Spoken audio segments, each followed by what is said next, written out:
안녕하세요. 3학년 정치화법 21번째 디딤 영상 시간을 시작하겠습니다. 오늘은 지방자치에 대해서 공부하는 시간을 갖도록 하겠습니다. 중앙정부와의 관계에서 지방자치가 갖는 중요성이 무엇인지 한번 살펴보는 시간을 갖도록 하겠습니다. 그리고 우리나라 지방자치의 특징에 대해서 살펴보고 우리나라 지방자치의 현실과 그리고 어떤 그 문제점 그리고 그걸 해결하기 위한 과제 이런 것들에 대해서 살펴보는 시간을 갖도록 하겠습니다. 먼저 지방자치의 의미를 보면은 지방자치란 일정한 지역의 주민이 지방자치단체를 구성하여 그 지역의 사무를 자율적으로 처리하는 거죠.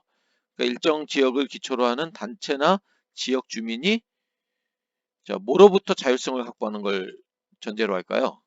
그쵸, 바로 그 지방자치의 대비점에 있는 정부는 바로 중앙정부가 되겠죠. 중앙정부로부터 어떤 독립성을 부여받고 자율성을 확보하는 거. 이게 지방자치의 의미가 되겠죠. 그래서 해당 지역의 문제를 자신의 의사와 책임에 따라 자주적으로 처리하는 것이 지방자치가 갖는 의미라고 볼 수 있겠습니다. 자, 이렇게 중앙정부의 어떤 대척점에 있다는 거 기억해 주시고, 지방자치의 유형을 보면 크게 두 가지로 나눌 수 있습니다. 지역 주민들이 해당 지역의 문제에 관한 정책을 이 지역 주민들이 스스로 결정하고 집행한다는 의미. 그래서 정치활동 중심의 지방자치를 의미한다고 할 때는 바로 주민자치의 의미가 되겠죠.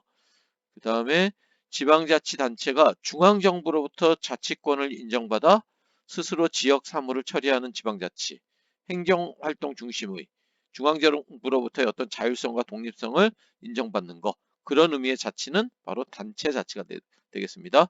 그래서 바람직한 자치의 모습을 보면은 바로 이런 주민들이 스스로 결정하고 집행한다는 의미의 주민자치와 그 다음에 중앙정부로부터의 자치권을 인정받는다는 의미의 단체자치가 모두 시행될 때 바람직한 지방자치가 이루어진다라고 볼 수 있겠습니다. 자, 그러면은 지방자치가 갖는 의의, 중요성에 대해서 좀 더 구체적으로 살펴보도록 하겠습니다. 생활 주변에서 마주치는 다양한 생활 주변, 그러니까 우리 가까운 곳에서 일어나는 여러 가지 다양한 문제들을 자주적으로 해결하는 과정에서 민주주의의 경험을 쌓을 수 있다. 그때의 의미, 무슨 민주주의라고 하죠? 그렇죠. 바로 풀뿌리 민주주의라고 합니다. 풀뿌리 민주주의의 실현에 기여한다. 지방자치가 가장 기초적인 근간이 되는 그런 어떤 민주주의라고 볼 수 있는 거죠. 바로 이 지방자치는 바로 민주주의의 어떤 시작이다. 기초다. 이런 의미로서 풀뿌리 민주주의라는 말을 쓰죠. 그 다음에 두 번째, 권력 분립 원리의 실현에 기여한다. 왜냐하면은 바로 정치 권력이 중앙정부에 지나치게 집중되는 것을 방지함으로써 수직적 권력 분립의 원리에 실현한다는 거. 그러니까 중앙정부가 있고 지방정부가 있으면은 이렇게 이런 어떤 중앙정부로부터 독립적인 자율성을 확보하는, 그래서 그런 어떤 권력이 나누어지는 그런 현상을 볼 수 있는데, 바로 그거를 수직적 권력 분립이라고 했는데, 그럼 수평적 권력 분립은 뭘까요? 그렇죠. 바로 입법부, 행정부, 사법부, 이런 어떤 국가 권력 기관들이 각각의 견제와 균형을 할 수 있는 그런 권한이 있죠. 바로 이런 것이 수평적 권력 분립이라고 볼 수 있습니다. 그래서 중앙정부와 지방정부 간의 어떤 이런 어떤 권한의 분립, 권한이 나누어져 있는 것은 수직적 권력 분립의 원리다. 이렇게 볼 수 있습니다. 자, 그래서 여기 지방자치는 자유의 보장을 위한 장치이자 정치의 훈련장이다. 뭐 이런 유명한 얘기도 있습니다. 그 다음에 풀뿌리 민주주의에 대해서 좀 더 설명하고 있네요. 평범한 사람들이 지역 기반의 의사결정을 결정 과정을 거쳐 지역 공동체의 운영과 생활의 변화에 참여하는 민주주의의 한 형태다. 아주 기초적인 민주주의의 한 형태다. 이렇게 볼 수 있습니다. 자, 우리나라의 지방자치 제도에 대해서 한번 살펴보는 시간을 갖도록 하겠습니다. 자, 우리나라는 처음부터 지방자치제를 규정하고 있다는 것, 정부가 수립된 1948년부터 지방자치제가 규정되고 있다는 걸 알 수 있습니다. 그리고 처음에는 직선제가 아니었지만은 이렇게 주민 직선제로 바뀌게 되고, 최초의 지방의회가 주민 직선제에 의해서 구성이 되고, 그 다음에 1960년에는 4.19 혁명 이후에는 모든 지방자치단체장을 직선제로 선출하게 되었죠.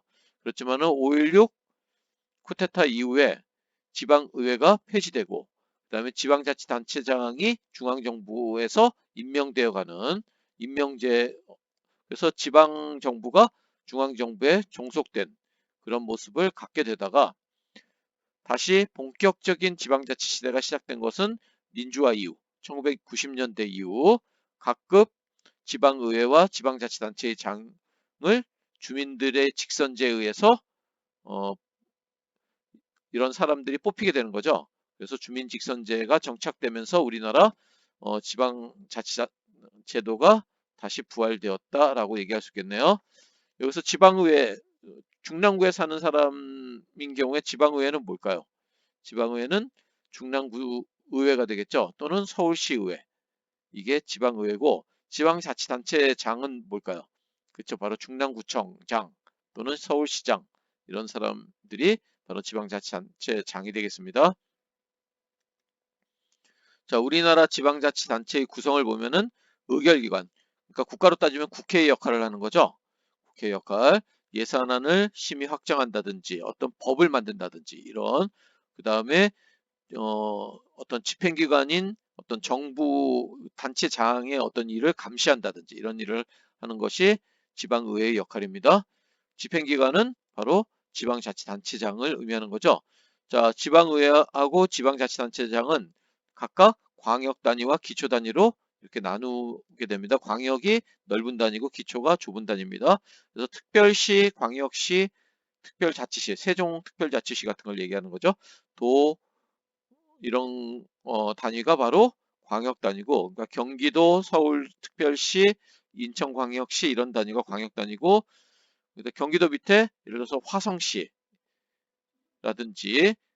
강원도 밑에 뭐 양구군이라든지 이런 단위가 기초 단위입니다. 그 다음에 서울시를 따지면 서울시가 광역 단위고 중랑구가 기초 단위가 되겠죠.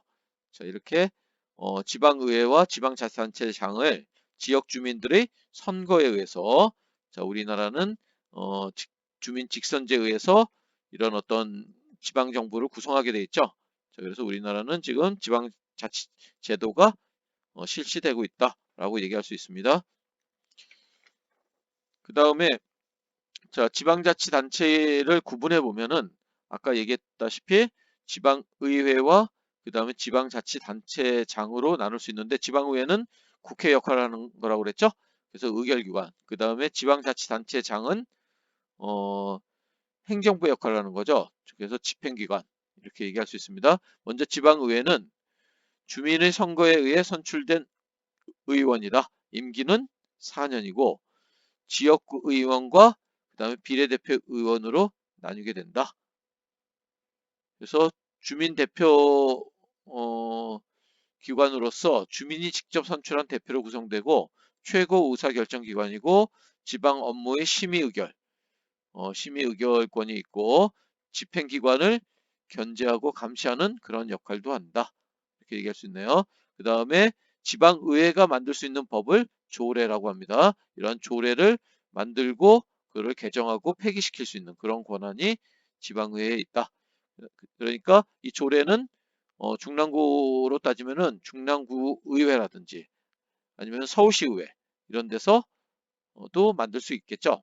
그 다음에 지방자치단체 예산을 심의 확정하고 결산을 승인하고, 그 다음에 지방행정사무에 대한 감사와 조사, 이런 어떤 그 지방정부에 대한 어떤 견제 기능을 담당하고 있다.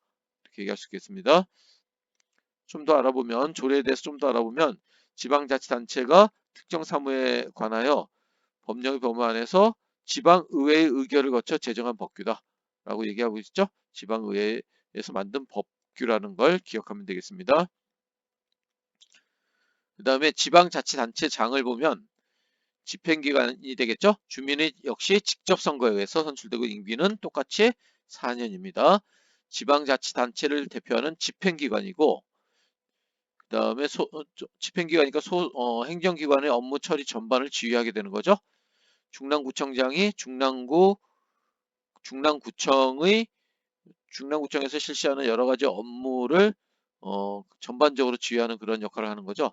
자, 그리고 이런 단체장이 만들 수 있는 법규를 규칙이라고 합니다. 규칙을 제정하고 그다음에 조례안 제출 및 거부권 뭐 이런 것들 들 수 있겠네요. 자, 그다음에 규칙. 금방 얘기했듯이 지방자치단체장이 만들 수 있는 거 이렇게 되겠습니다. 자, 우리나라의 주민 참여 제도를 좀 더 구체적으로 살펴보면 우리나라 요거 하기 전에 프린트에 있는 내용 중에서 하나 빠진 게 있네요. 자, 교육감에 대한 얘기가 있죠. 자, 62쪽 중간 부분에 있습니다.